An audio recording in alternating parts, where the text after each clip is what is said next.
Assalamualaikum warahmatullahi wabarakatuh. Selamat datang kembali teman-teman di podcastnya Dul. Di kesempatan hari ini Dul ada tamu spesial dari kelompok apa sih? Kami itu organisasi Kesatuan Aksi mahasiswa Mahasiswa Muslim Indonesia. Dul kedatangan dua tamu ini, yang satunya dari kami Al-Watoniyah ya. Al-Watoniyah dua-duanya ada Fadlan dan Dino Andika. Jadi teman-teman, saya tertariknya ngajak Dino sama Fadlan ini karena kemarin saya lihat postingan bahwa mahasiswa kami itu mengadakan aksi ya di depan kantor wali kota. Tapi sebelum kita lanjut ke podcastnya, kita tanya-tanya banyak mengenai aksi yang dilakukan oleh kami. Silakan dulu teman-teman saya buat perkenalkan dirinya dulu kepada teman-teman kita di podcast. Silakan dari Fadlan dulu. Assalamualaikum warahmatullahi wabarakatuh. Perkenalkan, nama saya Fadlan Najili Nasution. Alhamdulillah saya diamanahkan sebagai ketua di Komisariat Al-Watoniyah Yayan Padang Sidimpuan, kami Padang Sidimpuan. Ya, lanjut. Selanjutnya. Assalamualaikum warahmatullahi wabarakatuh. Perkenalkan, nama saya Dino Andika. Saya dari Komisariat Al-Watoniyah. Kami amanah itu ketua humas. Jadi ini ketua umumnya, yang satu di bagian humasnya. Ya. Jadi kalau kami itu sendiri, Fadlan di Kota Padang Sidimpuan ada berapa sebenarnya? Khususnya di Kota Padang Sidimpuan kami itu tingkatan daerahnya ada satu, itu pengurus daerah Padang Sidimpuan. Untuk cabang komisariatnya ada dua.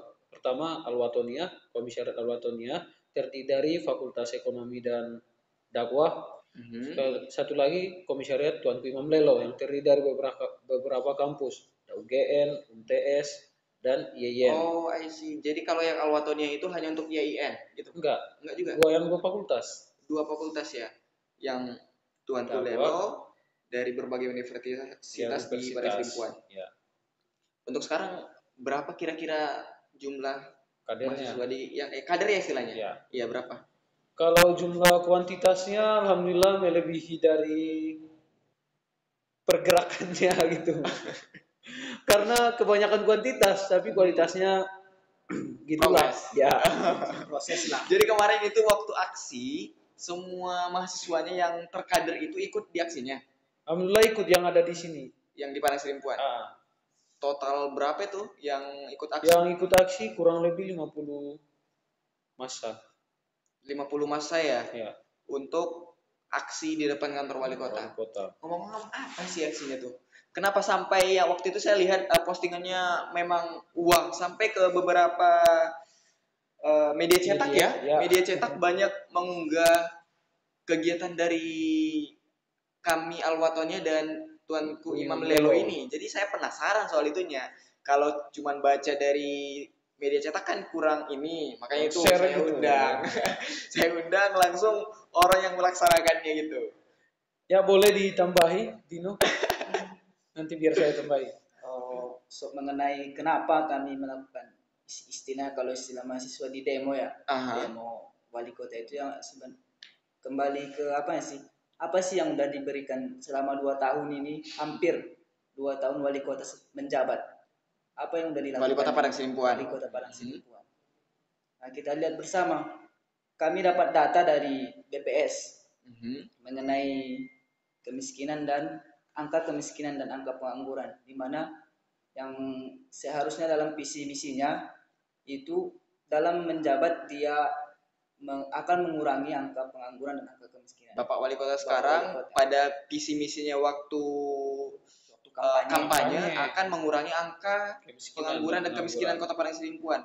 Nyatanya meningkat angka pengangguran dan kemiskinan tersebut. Oh, awalnya ingin menurunkan tapi ternyata yang terjadi meningkat. Berarti berbeda ya dengan yang dikampanyekan. Salah satunya, dan juga mengenai jalan.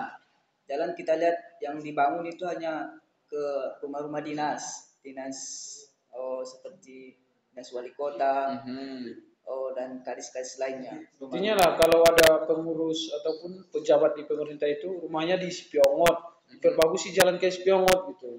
Berarti masih seperti nepotisme gitu lah ya. Masih tinggi nepotismenya. Dan walaupun misalnya kan ada, itu bukan wilayah dari Padang Sidimpuan misalnya kan, itu APBD provinsi. Nah, walaupun itu APBD provinsi, dan toh kita kan wali kota di Padang Sidimpuan ini, itu kan jalan yang sering kita lewati, otomatis tidak mungkin kita langsung ke provinsi untuk menyampaikan. Kita punya wali di Sidimpuan ini kan, makanya kita sampaikan aspirasi kita ke depan Bapak Wali Kota kemarin. Jadi aspirasi apa aja yang disampaikan kemarin selain dua hal yang sudah disebutkan? Itu pertama, selain yang pertama tadi ekonomi ini, angka pengangguran dan juga lapangan kerja, ada kasus narkoba yang meningkat ya. Yang kita lihat kan, walaupun ada yang ditangkap tapi masih terus berjalan. Baru-baru ini aja ada yang kurir narkoba itu ada ya kasusnya gitu ya, yang mau dihukum mati ya, tapi nggak tahu kepastiannya, saya belum lanjut. Ada kapan itu beritanya? Tapi ada kan? Barusan aja. Mengenai selama pandemi ini nggak serius penanganan pendidikan, nggak ada apanya seperti solusi yang diberikan oleh Wali Kota Padang Sidimpuan. Dan juga kurang maksimalnya dalam mengatasi COVID ini. Kita lihatlah sama-sama, masih terus nggak ada kinerjanya. Kita lihat hanya sebatas posting, tapi kita lihat juga tidak berjalan. Kurang berjalannya gitu ya. Karena itu kemarin karena itu kami kemarin itu melaksanakan demonstrasi gitu ya, ataupun aksi begitu ya. Bagaimana tanggapannya waktu di sana, waktu aksinya? Pertama ketika kita turun ke jalan, Satpol PP itu udah siap-siap di pagar. Apanya? Udah siap-siap di gerbang. Satpol PP atau apa? Satpol PP. Pas kami orasi depan gerbang, orasi hampir 2 jam ya. Hampir 2 jam nggak ada tanggapan. Juga itu ya, 2 jam. Nggak ada tanggapan, nggak ada respon. Ditanya wali kota sedang keluar. Pertama, tiba-tiba ditanya kembali, wali kota sedang rapat. Pertama keluar kota, kedua sedang rapat. Dari sininya aja sudah nampak dibohongi gitu. Yang ketiga lagi ada tamu. Tiba-tiba pas kami aksi orasi di situ, wali kotanya udah keluar dari pintu belakang. Dari gedung kantor wali kota dari pintu belakang. Sebenarnya kita nggak tahu sih itu wali kota, cuman mobil dia keluar dari pintu belakang. Kayak kelihatan ya dari plat kendaraannya. Orasi goyang-goyang pagar, nggak ada respon, nggak ada apa. Mungkin nggak tahu juga sih, masanya kurang banyak ya. Mungkin dianggap sepele. Iya, dianggap sepele karena masanya kurang lebih 50 gitu. Cuman kan karena tidak dijumpai, wali kota tidak berhadir, dan pada saat itu yang akan berhadir itu pendamping tiganya, asisten tiganya, dan kami menolak karena kami ingin berjumpa dengan Pak Walinya ya. Tapi nggak ada kesempatan untuk bertemu dan menyuarakan suara rakyat. Ya. Jadi mendasari teman-teman kemarin itu dari kami Alwatonia dan Tuan Kulelo untuk demonstrasi apa? Sebenarnya yang mendasarinya karena keresahan masyarakat. 2 tahun memimpin, tiba-tiba nggak maksimal penjalanannya gitu. Pas pemilu janji ini, janji itu, visi ini itu, membangun pemerintah, membangun pendidikan, sudah hampir 2 tahun hasilnya tidak ada. Bahkan lebih menurun gitu. Seperti sudah kita lihat bersama, jalan berlubang-lubang, kasus narkotika tinggi. Satu lagi, hiburan malam. Ya, hiburan malam. Sempat kan kemarin di Torsi Marsayang ya, terjadi pembunuhan. Ya, ada berita mengenai itu, ada yang kedapatan mayat ya. Iya. Karena itu kan gara-gara itu masyarakat di situ pun jadi resah. Nah, dibiarkan tempat-tempat hiburan malam dan mengakibatkan korban. Jadi masyarakat pun resah. Tujuan kita sebenarnya itu untuk mengaspirasikan suara rakyat biar agar bagaimana Padang Sidimpuan ini memang betul-betul menjadi seperti yang kita ketahui kota Sidimpuan itu kota pendidikan. Katanya kota pendidikan ya. Makanya untuk itu kan kita harus memang buktikan keluar bahwasanya masyarakat Sidimpuan ini berpendidikan semua. Yang namakan berpendidikan tidak meningkat angka penganggurannya. Saya sih nggak bisa bahas banyak ya karena keilmuan saya mengenai yang lainnya nggak ada. Saya lebih mampu membahas soal ekonominya karena saya juga latar belakang pendidikan saya kan ekonomi syariah. Soal ekonomi syariah saya mau kulik lebih dalam sih menurut pendapatnya. Bisalah ya dikatakan perwakilan dari kami Padang Sidimpuan karena di sini sudah ada ketua dan bidang humasnya. Perkembangan ekonomi di Padang Sidimpuan yang kalian lihat, teman-teman lihat itu selama corona. Katanya saya rasa sih kalau diperbandingkan untuk hanya di masa pandemi ini nggak adil ya. Tapi di masa 5 tahun ke belakang ini bagaimana? Karena kan 5 tahun ke belakang berarti sudah masa pemerintahannya Bapak Irsan dan masa pemerintahannya Bapak Andar ya kan ya. Jadi bagaimana perkembangan ekonomi yang teman-teman lihat di 5 tahun belakang ini? Ya. Yang kita lihat kemarin ada tahun 2017 ya, akhir 17, dari transisinya akhir dari Pak Andar dan 2018 2019 masuk ke Pak Irsan. Di situ pada tahun 2017 itu ke 2018 ada sedikit peningkatan kan? Peningkatan ekonomi. Cuman 2018-nya itu ke 2019 penurunan. Itu kan sebelum masa pandemi. Ya. Setelah masa pandeminya kita tahu sama-sama pandemi memang udah 6 bulan ya. Seluruh dunia kan merasakan turunnya ekonomi ini. Kalau masa pandemi kan cuma tahun 2018 ke 2019 itu dari kalau nggak salah itu ada angka pengangguran ya kita itu dari 3.000 menjadi 4.000 kira-kira. Data dari BPS atau dari mana? Dari BPS Padang Sidimpuan. Jadi dari 3.000 sekian menjadi 4.000. Meningkat menjadi 4.000.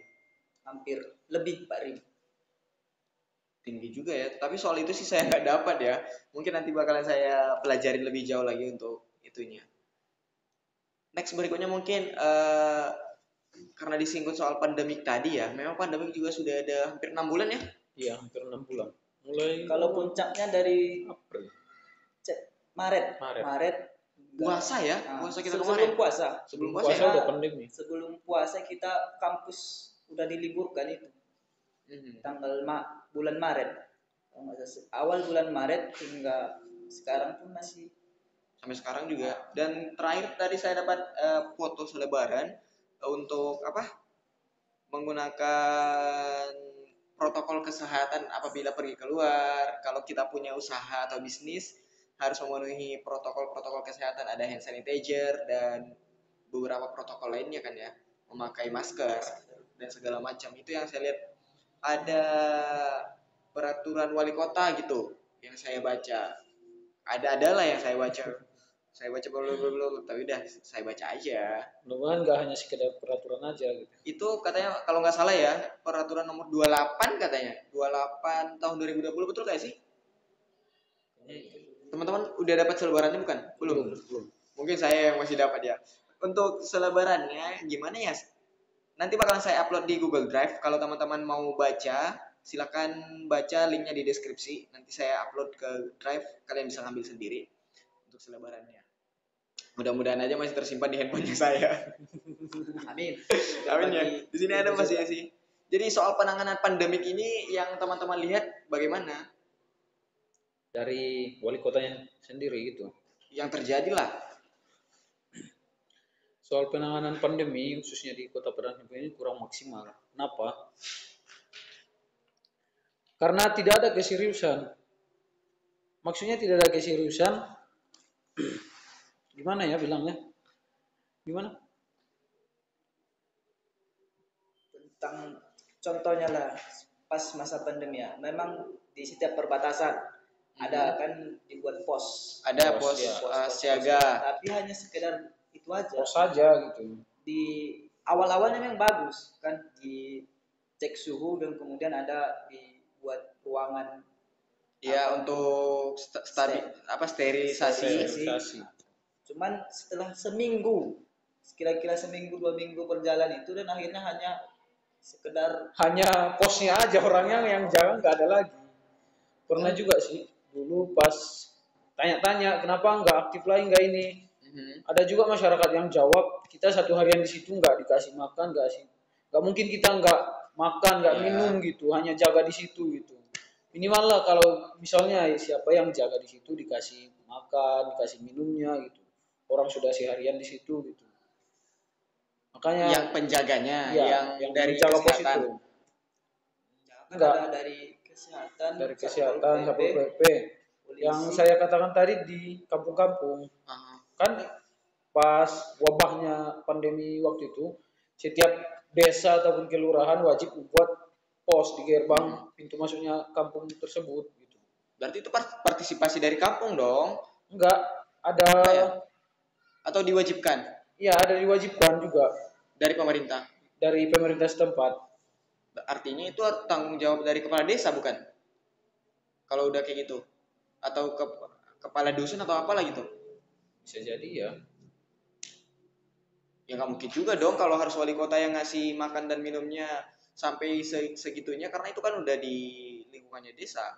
Kalau mungkin yang di pos-pos penjagaan ya bisa-bisa aja sih, karena itu memang ditugaskan satuan tugas dari pemerintahannya. Tadi sih Bang, menaikkan yang di pos-pos perbatasan.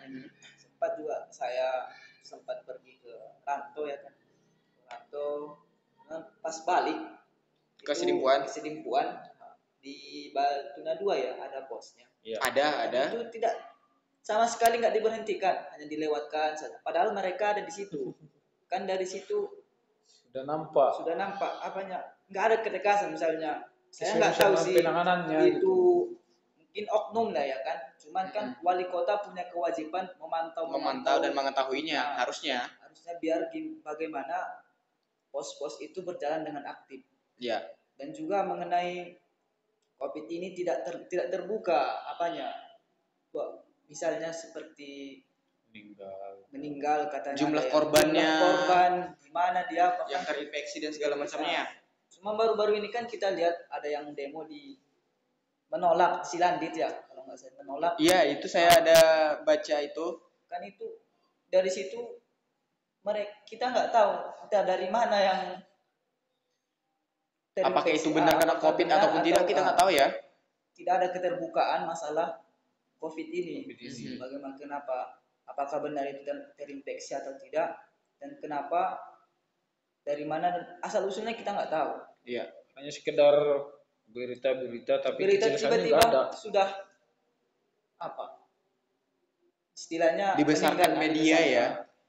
Kalau soal penjagaan di pos, saya memang setuju sih. Kemarin setelah Ramadan kan, itu masih COVID ya.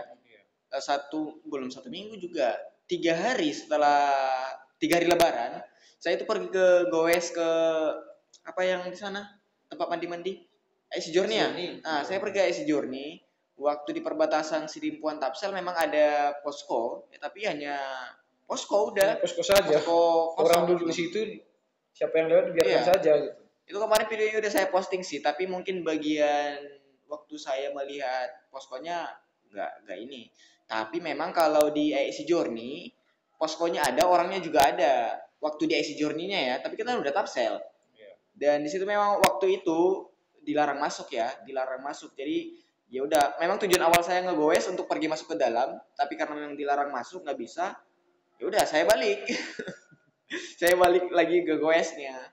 Kalau memang soal posko saya setuju juga. Kemarin juga saya pergi ke Danau Tao ngegoes juga di perbatasan Batuna 2 yang ada patung kan? Oh iya.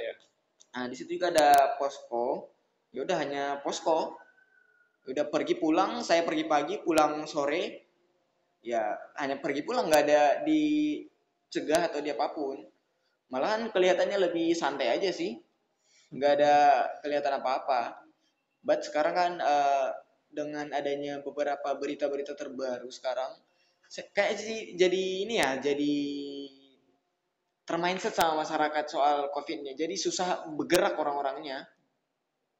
Nggak tahu kesalahannya di mana, atau mungkin ya informasi dari pemerintahnya yang kurang tepat, ataupun informasi dari pemerintahnya yang ambigu, akhirnya masyarakat menanggapinya juga tahu sendiri, masyarakat dibumbu-bumbui.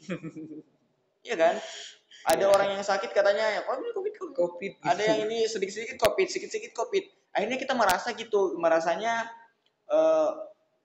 kalau ada yang penyakit itu langsung dibumbu-bumbui COVID. Ya, datangnya jadi gitu. Datangnya jadi batuk sedikit dibilang COVID. Iya, jadi akhirnya merasa cuman permainan aja, jadi lucu-lucuan jadinya. Padahal ini kan masalah serius loh. Ya, udah mendunia dia. Sudah mendunia dan ini masalah serius. Akhirnya kita masyarakat jatuh-jatuhnya ya jadi bercandaan. Sikit-sikit ya kan jadi nggak lucu jadinya. Berarti ada penanganan yang kurang tepat lah yang bisa dilihat dari situ kan ya. Terakhir nih soal aksi yang teman-teman lakukan kemarin. Pesan apa sih sebenarnya yang teman-teman ingin sampaikan kepada Pak Wali Kota, dan apa harapannya untuk penanganan masalah-masalah kita yang ada di sini? Dari aksi-aksi ataupun dari orasi-orasi yang teman-teman sampaikan. Banyak ya kemarin yang orasi? Banyak aspirasi sih pastinya yang disampaikan. Karena beberapa media cetak yang saya baca banyak itu. Apa sih yang pesannya sih hanya harapannya ke depannya hanya sedikit. Mengenai pendidikan kalau dari harapan dari kami, yang pertama kan tadi mengenai ekonomi, agar di Sidimpuan ini kita kan ya yang kita tahu untuk APBD itu yang terbanyak dari reklame ya kan, periklanan. Tapi kita juga bisa selain itu kita manfaatkan, dan saya yakin pemuda-pemuda di Sidimpuan ini punya kreativitas dan inovasi baru untuk membangun Padang Sidimpuan ini. Jadi kepada Bapak Wali Kota agar memperhatikan pemuda-pemuda ataupun agar memberikan lapangan pekerjaan walaupun hanya bisa sedikit, cuman difasilitasi seperti hanya memberikan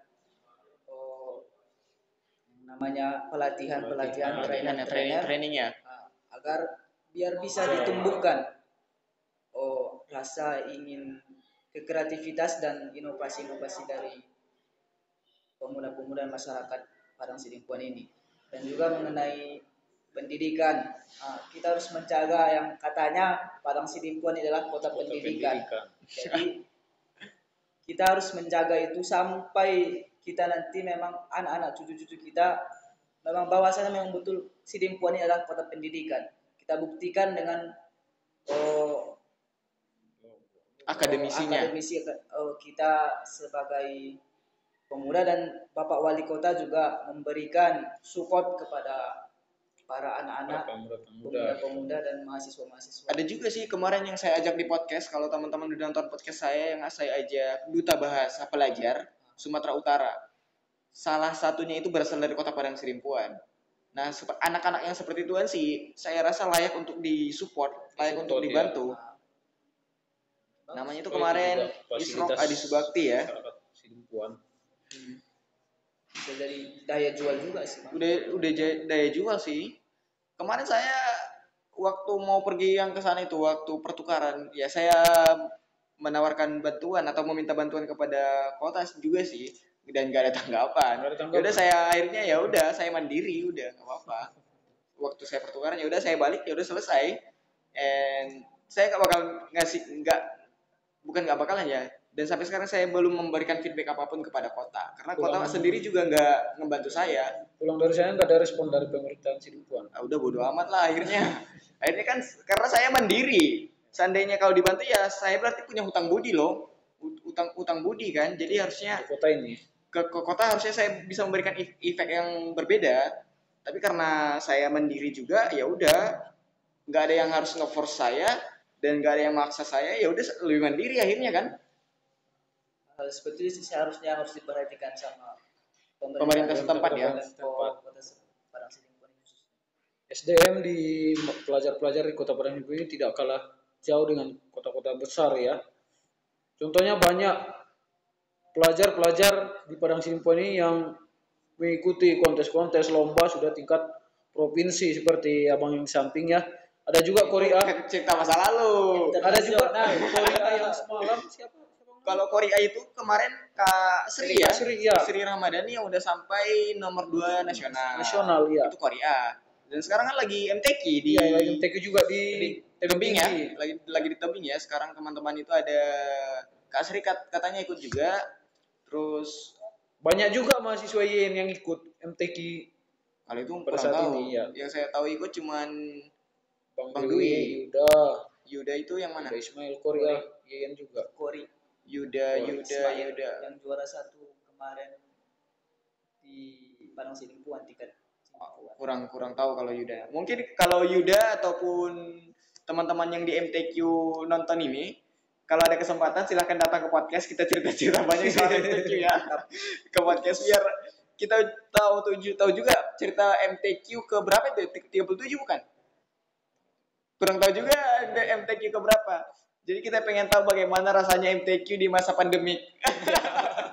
Selama ini kan kalau kita dengar MTQ, nonton MTQ ya solo-solo aja, rame, padat, ya kan? Iya. Ya. Sekarang gimana dengan masa kayak gini kan?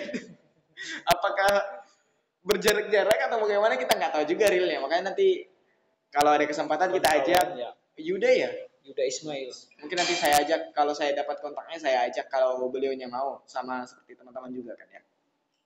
Oke, terakhir teman-teman, ada pesan yang ingin disampaikan kepada teman-teman rekan-rekan mahasiswa kita sebelum kita close di podcastnya kali ini.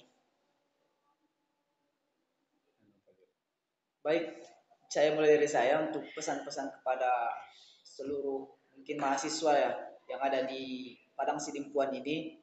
Saya berharap untuk seluruh OKP ataupun Ormawa mahasiswa yang ada di Kota Padang Sidimpuan ini lebih mengkritisi apa kinerja-kinerja dari Padang Sidimpuan, Pemkot Kota Padang Sidimpuan. Jadi karena selama ini kita lihat kita hanya mengangkat isu-isu nasional saja, yang terakhir seperti RUU KUHP, RUU PKS dan lain-lain. Hanya isu-isu nasional saja.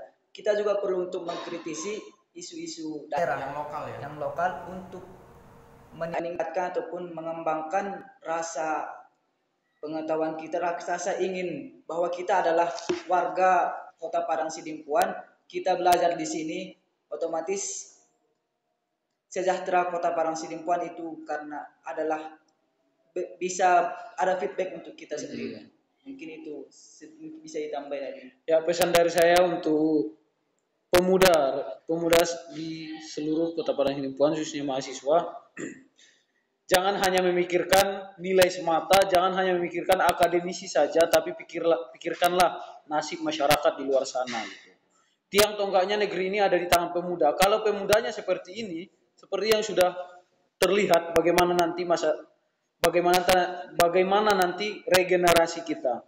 Untuk itu marilah mengambil alih peran masing-masing, jangan hanya memikirkan diri sendiri. Silakan bantu aspirasi masyarakat di luar sana untuk memajukan negeri ini. Ya, itu saja, Bang. Thanks banget. Dan itu sangat mendidik kemungkinannya bagi orang-orang yang meresapi, mungkin itu bakalan jadi pendorong lah untuk dirinya untuk mengembangkan dan berinovasi, berkarya di kehidupan kedepannya. Terima kasih sekali untuk teman-teman. Bagi teman-teman yang ingin lebih dekat dengan Dino dan Fadlan dan Dino. Kembali ya, Fadlan dan Dino, saya izin ya buat Instagram kalian berdua di link deskripsi. Oke ya. Bagi kalian yang ingin lebih dekat dengan mereka, ingin berdiskusi dan lebih banyak berbincang dengan pemuda Padang Sidimpuan, khususnya untuk kami Alwaton ya. Silahkan klik linknya di deskripsi. Ada Instagramnya Fadlan dan Dino. Terima kasih untuk ngedengarin kita di podcast kali ini. Semoga dari podcast kita ini memberikan informasi lah ya terkait pemuda-pemudi Kota Padang Sidimpuan dan aspirasi kami. Ini hanya sekedar pendapat dan ide. Pemuda ini kami ingin berbicara, kami nggak mau diam lagi. Sekarang kami ingin bergerak. Silakan ambil peran masing-masing di setiap pemuda. Iya, itu sih yang saya ciplaknya, saya modifikasi dari kalimatnya si Fadlan tadi. Gimana tadi? ambil peran masing-masing gitu ambil lah ya. peran masing-masing, jangan hanya memikirkan nilai, kapan wisuda, kapan ini itu. Kalau masih seperti itu, ya beginilah nantinya generasi kita. Next, thanks, terima kasih sekali. Terakhir sebelum kita tutup, assalamualaikum warahmatullahi wabarakatuh. Goodbye.